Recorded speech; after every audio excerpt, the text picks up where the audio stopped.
Olá pessoal, tudo bem? Vamos continuar nosso assunto agora falando sobre tiristores, relembrando algumas coisas de tiristores. Como a gente viu, o tiristor é uma família de dispositivos, né? E ele é formado basicamente de quatro camadas e três junções PN. O terminal de controle, ele é um dispositivo de três terminais, né? E o terminal de controle é chamado de gate, né? Os outros dois parecem muito com o diodo, o anodo e o catodo. A corrente, né, direta flui do anodo para o catodo. A gente tem essa curva característica, né, do SR, que é o tiristor que a gente vai trabalhar. E quando o diodo, o tiristor está reversamente polarizado, a gente tem uma característica muito parecida aqui com o diodo, com uma tensão de ruptura e uma corrente de fuga reversa. Porém, quando o dispositivo está diretamente polarizado, a gente consegue controlar quando ele vai funcionar como um diodo, né?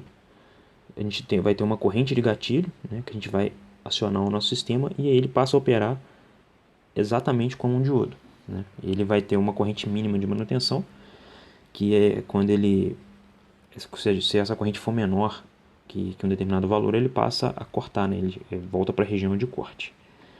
Vamos falar um pouquinho agora sobre a característica de funcionamento, né? Então, isso aqui foi basicamente o resumo que eu falei, né? Quando ele está diretamente polarizado, as junções de J1 e J3, né, que a gente viu anteriormente, ficam diretamente polarizados e a J2 fica reversamente polarizado.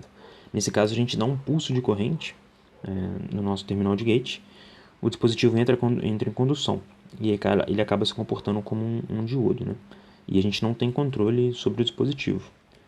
O próprio circuito vai fazer a comutação. Quando a tensão do terminal K é maior que a tensão do terminal anodo, né, o dispositivo está reversamente polarizado. E aí ele funciona exatamente como um diodo e não flui corrente pelo tiristor.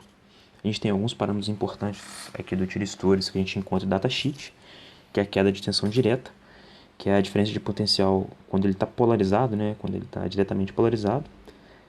Tem a tensão de ruptura direta, que é a máxima tensão quando ele está diretamente polarizado, que faz o tiristor entrar em condução. Então, se a minha tensão for maior que um determinado valor, ele vai entrar em condução mesmo que eu não dê nenhum pulso no gate. A tensão de ruptura reversa, essa é bem parecida com o diodo, que é a máxima tensão reversa que quando eu aplico nos terminais, o dispositivo entra em condução reversa, né? Ele acaba deixando passar a corrente.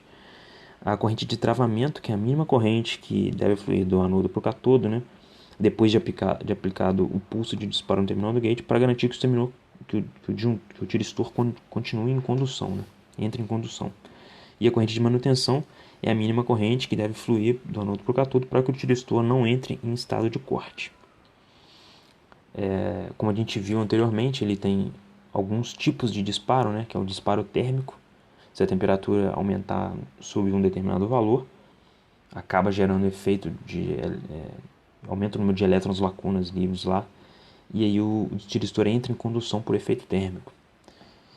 A gente pode disparar ele por sobretensão, se a tensão direta passar de um determinado valor, ele vai entrar em condução. Se a gente tiver uma variação muito rápida de tensão, ao longo do tempo ele pode entrar em condução também.